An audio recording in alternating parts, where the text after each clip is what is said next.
నమస్కారం. ఘంటారావానికి స్వాగతం. ముందుగా ప్రధాన అంశాలు.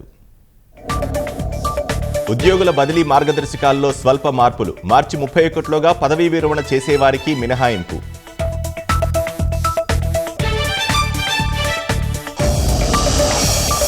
పల్నాడు జిల్లా నర్సరావుపేటలో నిర్బంధ తనిఖీలు. పత్రాల్లేని 46 బైక్లు, 2 ఆటోలు, మారణాయుధాలు స్వాధీనం.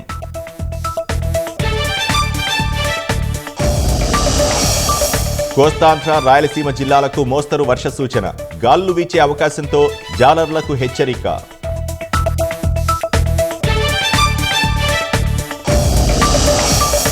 హెజ్బుల్లా స్థావరాలే లక్ష్యంగా మళ్లీ దండెత్తిన ఇజ్రాయెల్. ముందస్తు చర్యల్లో భాగంగానే దాడులు చేశామని వ్యాఖ్య.